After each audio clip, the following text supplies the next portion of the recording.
शिव महापुराण की कथा वर्णन कर रही है।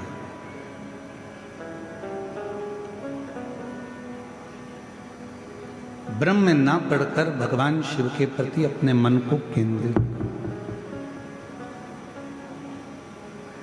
एक बार भगवान श्री गणेश जी महाराज और भगवान श्री षडानंद कार्तिकेय जी भगवान देवादिदेव महादेव मां जगतजननी के साथ विराजमान है और वहां आ जाते हैं।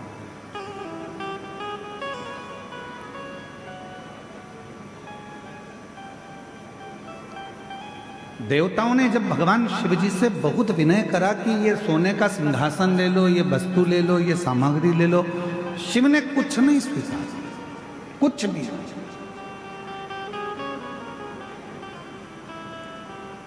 तब भगवान देवादिदेव महादेव ने केवल देवता जब देने के लिए आए तो उनसे एक फल स्वीकार किया।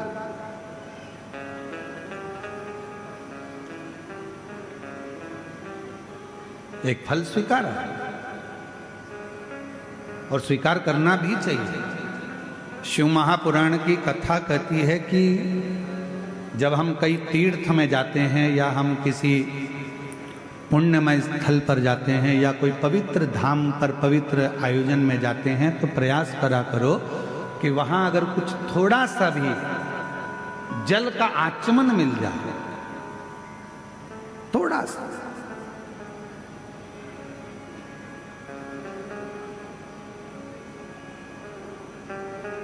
अच्छा, आप लोगों में से कितने लोग हैं जो मंदिर जाते हैं भगवान के? हाथ उठाओ जरा। जाते हो मंदिर? शिव जी के मंदिर जाते हो तो खुद जल चढ़ाकर उस जल को आचमन करते हो। पर अगर राम जी के मंदिर गए, भगवान कृष्ण के मंदिर गए या अन्य देवी देवता के मंदिर गए तो वहां पर पंडित जी क्या करते हैं, एक पंचपात्र रखा रहता है, उसमें से तुमको जल देते हैं। बोलो देते कि नहीं देते? चरणामृत बोलो तो जम के देते। कभी आपने पंडित जी से पूछा कि महाराज जी ये बताओ कि हम आपके पास में आते हैं, प्रणाम करते हैं, भगवान को नमन करते हैं और आप ये जल हमको देते हो, क्यों देते हो? इसका कारण क्या है? इस जल की महिमा क्या है? इस जल का अच्छा कारण क्या है? पंडित जी से पूछो। पंडित जी बताएंगे कि बेटा, इतने सारे भक्त जब मंदिर में आते हैं, स्तुति करते हैं, पढ़ते हैं, घंटी का नाद होता है, आरती होती है, घड़ियाल बजते हैं, तो जितने भी भक्त आते हैं वो अपने मुख से जब स्तुति गाते हैं तो उनकी तरंग इस जल में चली जाती है।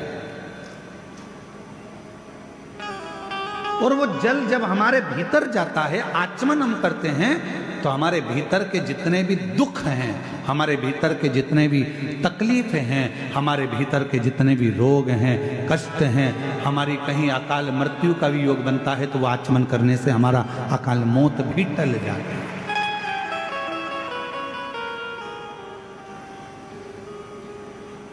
हमारे भीतर के सारे दोष समाप्त होते चले। उस जल में इतना बल उत्पन्न हो जाता है। अब सारे देवता आए और देवताओं ने आकर विनय करा, निवेदन करा कि शिव जी आप ये ले लो, शिव जी आप वो ले लो। शंकर जी ने कुछ नहीं लिया। शिव जी ने केवल एक फल, भगवान शंकर ने केवल एक फल लिया, केवल एक फल, जो भगवान देवादिदेव महादेव के पास में। थोड़ी देर बाद भगवान श्री गणेश जी महाराज आ गए। गणेश जी ने उस फल को देखा, विनय करा पिताजी से कि ये फल आप मुझे दे दो। पिताजी ने नहीं दिया। थोड़ी देर बाद में षडानंद कार्तिकेय जी आ गए। कार्तिकेय जी ने आकर कहा कि ये फल आप मुझे दे दो। कार्तिकेय जी को भी भगवान ने फल नहीं दिया, फल प्रदान नहीं किया। मां जगतजननी अम्बा जगदम्बा ने कहा कि तुम्हारे दोनों पुत्र फल मांग रहे हैं और आप नहीं दे रहे। शिवजी कहने लगे ये वो फल है जिसको मैं आधा नहीं कर सकता।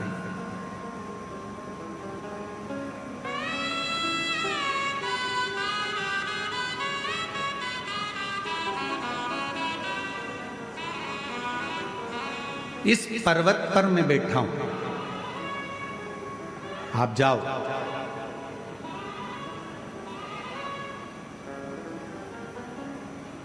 जो पृथ्वी की परिक्रमा कर कर पहले आएगा, ये फल उसको दे दिया गया।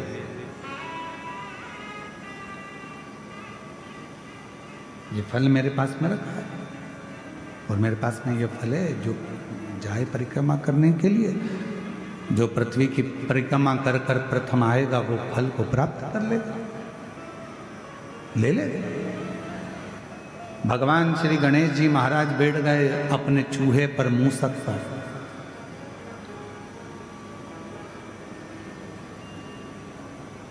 गणेश जी से सीखना चाहिए, शरीर इतना बड़ा है और बैठे काय पर है? जम के बोलो, चूहे पर। छोटा चूहा। समझदारी रखना अपनी जिंदगी में। कितने बड़े भी बन जाओ, कितने भी करोड़पति बन जाओ, कितने भी सत्तापति बन जाओ, पर छोटे लोगों को कभी मत छोड़ना, क्योंकि तुम्हें जीत वही दिलाते हैं, तुम्हें उन्नति की सीढ़ी पर वही कराते हैं। जो तुम्हारे लेवल पर होगा वो तुमको चाहेगा नहीं, वो तो चाहेगा कि इसको कट कैसे करा जाए, इसको कैसे हटाया जाए, इसको कैसे हटाया जाए। पर अपना पांव अगर जमा कर रखना है तो गणेश जी से सीखो। गणेश जी का शरीर इतना बड़ा और चूहा छोटा सा। क्यों? क्योंकि गणेश जी जानते थे अगर मैं कहीं बीच में फंस भी गया तो मेरा चूहा कहीं से रास्ता निकाल कर मुझे विजेता प्राप्त करा दे। तुम कितने भी बड़े बन जाओ, कितने भी उन्नति की सीढ़ी पर पहुंच जाओ, पर छोटे से सांझा बनाकर चलना, छोटे से साथ बनाकर चलना। एक बात आपसे पूछें, उत्तर दोगे क्या? है कवर्दा वालों, जम के तो बोलो, दोगे? शादी में दहेज में बर्तन मिलते हैं, अरे बोलो तो जम के। इधर मिलते कि मिलते? मिलते दहेज में बर्तन। अब दहेज में जो बर्तन मिलते हैं, बड़े बड़े हंडे मिलते हैं, बड़े बड़े भगोने मिलते हैं, बड़ी परात मिलती है, बड़ा बड़ा सामान मिलता है। बड़ा बड़ा सामान मिला, ईमानदारी से बोलना, वो सारा सामान लड़के वालों के घर पर चले गए।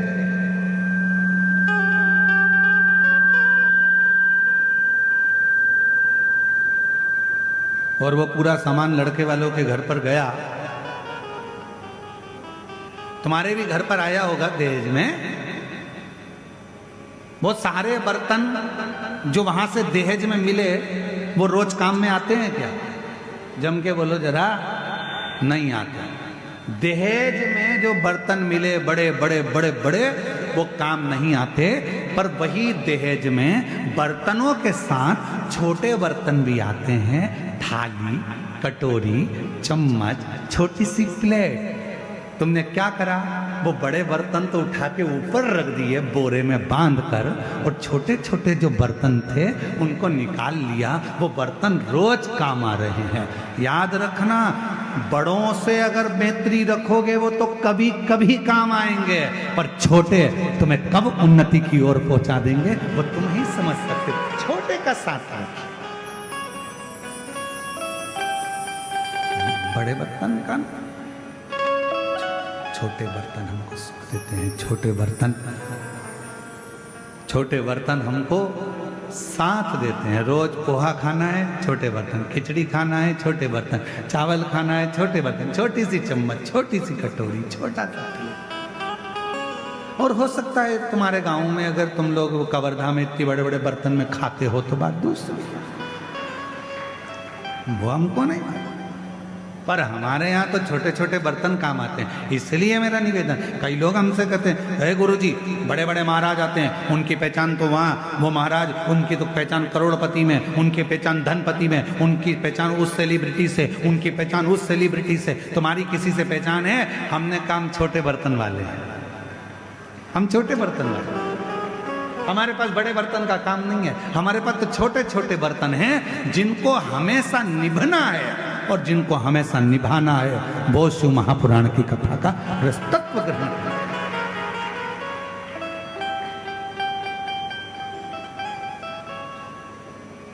मेरे शंकर भगवान के पास में बड़े बर्तन नहीं है, मेरे शंकर भगवान के पास सब छोटे बर्तन। जितने देवता हैं भगवान नारायण के पास में गरुण जी हैं, वरुण जी हैं, ये हैं, ब्रह्मा जी के पास में ये हैं, और ये हैं, इंद्र के पास में ये हैं, पर शंकर जी के पास में कोई बड़ा नहीं है। शंकर जी के पास में तो डाकनी, पिशाचनी, चुड़ैल, भूत, भयंकर सब। जिनको किसी ने नहीं पूछा उनको शंकर जी ने पूछा, जिनको कोई नहीं माना उनको शंकर जी ने माना। किसी ने कहा तुम्हारे हमारे देवताओं के पास जो पार्षद हैं वो प्रबल हैं, और शंकर जी के पास तो ये डाकनी, पिशाचनी, चुड़ैल, भूत, भयंकर, ये इनमें क्या बल होगा, इनमें क्या दम होगी। शंकर भगवान ने कहा दिखते कमजोर हैं पर होते बलवान, होते बलवान।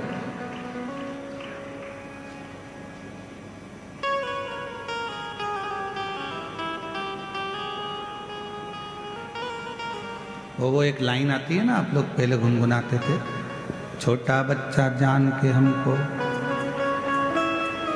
क्या है हमको आता नहीं है, लगा के बताओ ना थोड़ा सा, बोलो बोलो जरा।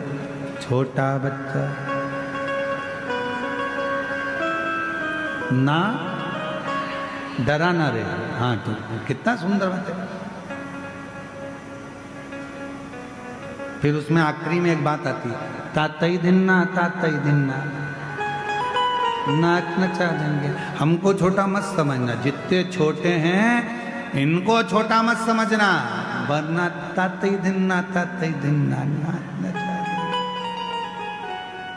छोटे को साथ, छोटे को पकड़ लो। बड़े बर्तन कभी कभी काम आएंगे, पर छोटा शादी में, चलो और सरल भाषा में समझ लो, शादी हो रही है तुम्हारी लड़की की, तुम्हारे लड़के की, बहुत पैसे वाले रिश्तेदार को बुलाना और बहुत छोटे रिश्तेदार को बुलाना। जो पैसे वाला रिश्तेदार होगा आएगा, लिफाफा पकड़ाएगा और चला जाएगा, और छोटे छोटे जो रिश्तेदार होते हैं वो तो खाना भी परोसेंगे, दरी भी उठाएंगे, काम भी करेंगे, संभालेंगे भी, समझाएंगे भी, और वो पूरी शादी करने के बाद आखिरी में खाना वाना खा के फिर कहकर जाएंगे, चाची जी अब जाऊं, काका जी जाऊं, काम हो गया, और अगर जरूरत पड़े तो बुला लेना, मैं आ जाऊंगा। छोटा कहेगा कि मुझे बुला लेना, छोटा कहेगा मुझे बुलाना, मैं आऊंगा, खड़ा रहूंगा, संभाल लूंगा, और बड़ा फोन लगा लगा कर रह जाओ, सब आ रहे हो क्या, सब आ रहे हो क्या, सब आ रहे हो क्या, आऊंगा। भगवान शिव छोटे कैलाश कथा कर, तारकासुर के 3 पुत्रों को मारने के लिए भगवान शंकर पशुपति नाथ बन गए।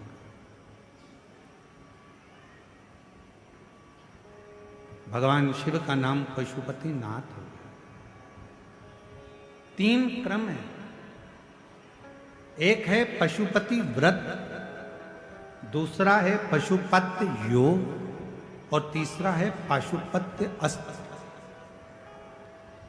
कलिकाल में संसार में हम लोग ना तो पाशुपत्य योग कर सकते हैं, ना पाशुपत्य अस्त्र प्राप्त कर सकते हैं, पर अपनी कामना की पूर्ति के लिए भगवान से अगर कुछ पाना है तो हम पशुपति व्रत जरूर कर सकते हैं।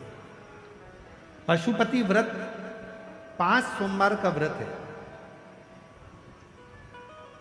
पूजा की थाली लेकर मंदिर में जाओ, सुबह पूजन कर कर आओ, वही थाली को उठाकर रख दो, उसी थाली को शाम को फिर मंदिर लेकर जाओ, प्रसाद बनाकर लेकर जाओ, मीठे का खीर बना लो, सीरा बना लो, हलवा बना लो, मीठा चावल बना लो, कुछ भी बना लो, पर मीठे का प्रसाद लेकर। थाली में 6 दिए लेकर जाओ, 6 ही दिए जमीन पर रखो, प्रसाद के 3 हिस्से करो, 5 दिए प्रज्वलित करो, जलाओ, प्रसाद के 3 हिस्से कर दो। 1 दिया मंदिर में नहीं जलाना, उस दिए को वापस थाली में रख लेना। प्रसाद का 2 हिस्सा मंदिर में छोड़ो, 1 हिस्सा थाली में रखकर, जो दिया नहीं जलाया है उसको थाली में रखकर, बाबा का जब पूजन पूरा हो जाए उस थाली को लेकर घर आ जाओ। घर पर अंदर प्रवेश करने से पहले, घर के अंदर जाने से पहले सीधे हाथ की ओर घर में बाहर बैठ जाओ, सीधे हाथ की ओर बैठकर घर की ओर मुख कर कर जो 6ठे नंबर का दिया है जिसको मंदिर से लेकर आए हो बिना जले, उसको वहां जलाओ, प्रज्वलित करो। बाबा से प्रार्थना करो, आज मेरा पशुपति व्रत पहला है बाबा, स्वीकार करना। शाम को जब भोजन करने बैठो तो जो मीठे का प्रसाद लेकर आए हो एक हिस्सा वो तुम खाओ, उस प्रसाद के हिस्से में से किसी को नहीं देना। वो खाने के बाद फिर भोजन खाओ, भोजन करो, भोजन प्राप्त करो। ऐसे 5 सोमवार का व्रत करो। कहीं जाना पड़ जाए तो एक व्रत छोड़ दो, कोई काम पड़ गया तो छोड़ दो, रजस वाला धर्म बीच में आ गया तो छोड़ दो, फिर अगला व्रत करो। पर गिनाएंगे 5।